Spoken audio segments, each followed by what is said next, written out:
বিগত 18 বছর বিএনপির নেতা কর্মীদের রক্ত, শত শত নেতা কর্মীদের গুম হওয়া, লক্ষ লক্ষ নেতা কর্মীর কারাবরণ, হাজার হাজার নেতা কর্মীর পঙ্গুত্ব বরণের মধ্যে দিয়ে এই আগস্ট মাসে শেখ হাসিনার পতন হয়েছে। এবং এই জুলাইয়ে যে আন্দোলন শুরু হয়েছিল, কোটা বিরোধী আন্দোলন, সেই আন্দোলনে আমাদের যে সূর্য সন্তানেরা যারা রাজপথে তাদের তাজা রক্ত ঢেলে দিয়েছেন, আমি আজকের আমার এই সমাবেশের শুরুতে সেই সহযোদ্ধা আমাদের সন্তানদের রক্তের প্রতি আমি শ্রদ্ধা জানাই, কৃতজ্ঞতা জানাই। আজকে সেই সন্তানদের রক্ত, বিএনপির প্রায় 4 শতাধিক নেতা কর্মীর রক্তে রঞ্জিত রাজপথ, আমাদের নেত্রী দেশনেত্রী বেগম খালেদা জিয়ার দীর্ঘ 8 বছরের কারাবরণ, আমাদের নেতা দেশনায়ক তারেক রহমান, যিনি বিদেশের মাটিতে যার মেরুদণ্ডের হাড় ভেঙে দিয়ে বিদেশের মাটিতে পাঠিয়ে দেওয়া হয়েছিল, আজ পর্যন্ত তাকে বাংলাদেশে আসতে দেওয়া হয় নাই।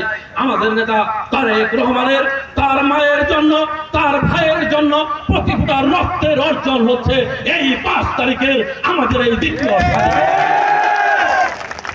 এই দ্বিতীয় স্বাধীনতা এক মুহূর্তে অর্জন হয় নাই।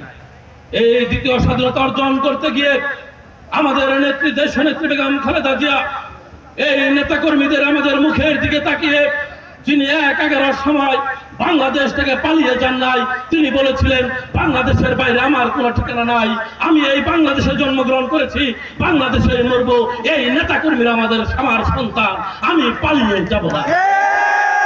সেই নেত্রীর রাজনীতি করি আমরা। আর আজকে এই সব লোকজনকে রাইখা হেলিকপ্টার নেপালে গেছে ওনাদের নেত্রী।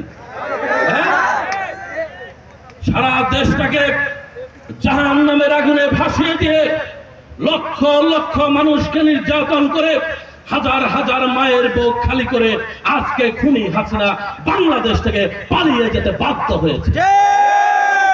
বিগত 17 বছর আমি আপনাদের সন্তান হিসেবে ক্ষুদ্র অবদান রাখার চেষ্টা করেছি এই আন্দোলনে। আমি প্রায় 2 শতাধিক মামলার আসামি।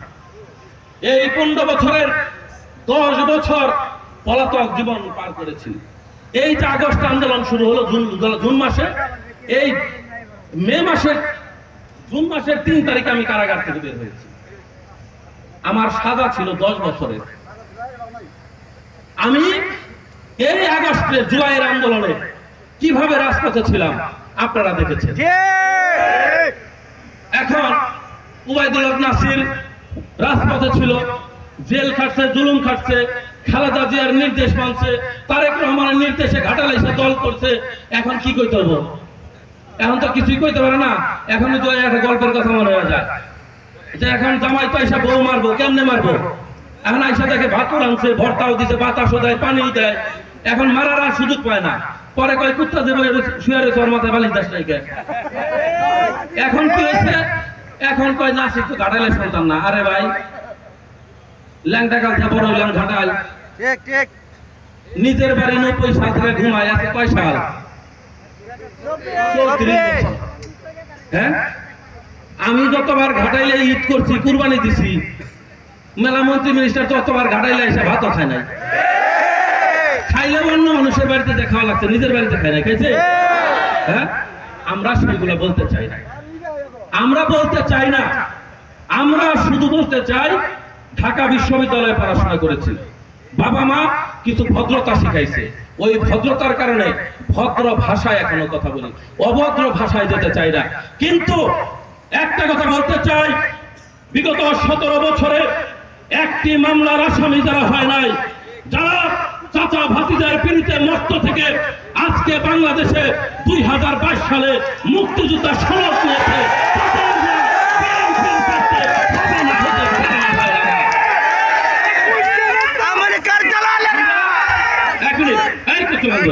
আমরা এই স্বৈরাচারের বিরুদ্ধে লড়াই করেছি। লড়াই কিভাবে করতে হয়? এই পুলিশের বিরুদ্ধে, আর্মির বিরুদ্ধে, র্যাবের বিরুদ্ধে যুদ্ধ করে কিভাবে রাজপথে থাকতে হয় আমি উবাইদুল হক নাসিরের চাইতে ভালো কিন্তু কেউ জানে না।